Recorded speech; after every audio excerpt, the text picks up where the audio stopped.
Joe Biden. Mr. Chairman, I yield back.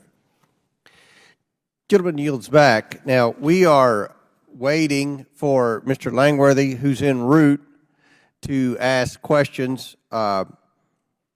So after that, we're going to close and give our closing remarks. But if the ranking member's okay, I may yield to him to give some brief closing remarks. And then if Langworthy gets here, he can ask questions. If you object to that, we can hold off till he gets here. He's about 3 or 4 minutes away. No, that's fine. I can take it until he arrives. That's cool. Okay. Thank you much. And take all the, take your time. I appreciate it. Within reason. It's been a fascinating hearing, Mr. Chairman. And it's the third of 3. I don't know if we're going to do another about the CCP before it's all over in this Congress. But yeah, it does give an opportunity for some closing reflections. One is that Americans have got to stand strong and stand together against all of the foreign autocratic regimes, including China, including Russia and Iran and others, when they try to attack our democracy. For the vast majority of human history, people have lived under dictators and thugs and bullies and autocrats and theocrats and those who arrogate themselves the power to lord it over everybody else and to act as dictators. And the American founders had a different idea.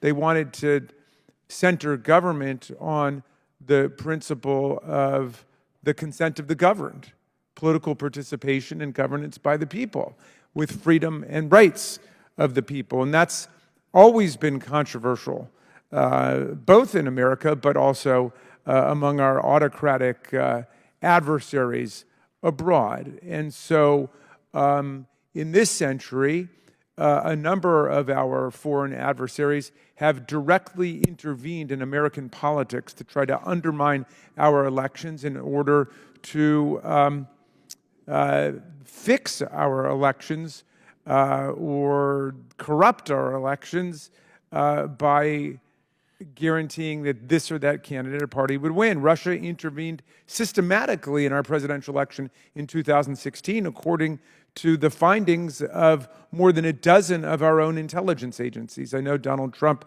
said he agreed with Vladimir Putin that Putin had not intervened, but it was simply an incontestable and indisputable truth that is well documented and well understood, both by Congress and also by the national security departments.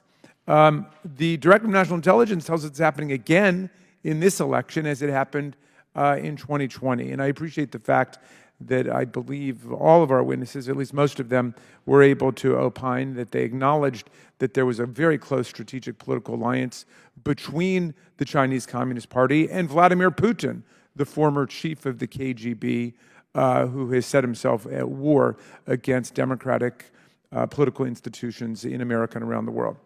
The second point I want to make is that political propaganda and disinformation and elite capture are indeed critical tools for the authoritarian powers, and we need look no further than the political career of Donald Trump, who has been played like a fiddle by the Chinese Communist Party and by Vladimir Putin. He's lavished praise as president on President Xi dozens of times. His daughter got more than 40 trademarks from the Chinese government. He pocketed more than $3 million directly from the Chinese government, Mr. Chairman, and we were able to determine that from the documents that were turned over before the committee stopped them from being turned over according to the Mazars litigation. And we've seen, of course, the same kind of capitulation to Vladimir Putin. That is elite capture. That is propaganda and disinformation infecting our political system. And we've had Republican luminaries complaining about the fact that there are Republican members of Congress who have been parroting disinformation put out by Putin and the Chinese government. But what we've got that the rest of the world doesn't have is we've got a true devotion to rule by the people.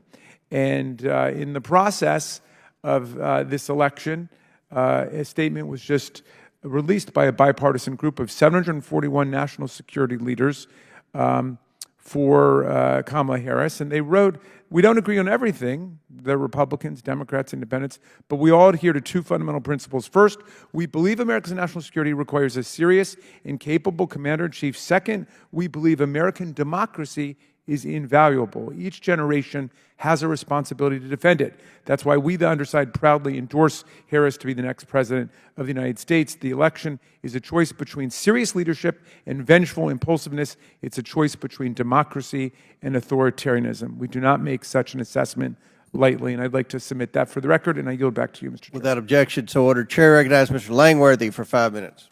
Thank you very much, Mr. Chairman. Just 3 weeks ago in my home state of New York, the Deputy Chief of Staff to Governor Kathy Hochul was arrested on federal charges for acting as a secret agent of the Chinese government. Let me repeat that for everyone. A senior aide for the current governor of one of the most populous states in our country infiltrated state politics and served as an asset and agent for the Chinese Communist Party and the Chinese government. Dr. Thayer, are you familiar with the situation? Yes, Congressman, I am. Thank you. Well, I could go on and on about, what I think of the competence level of Governor Hochul's administration. What I think is particularly alarming is that Linda's son was not some low-level bureaucrat in some deep department. She held a very senior position, advising Governor Hochul on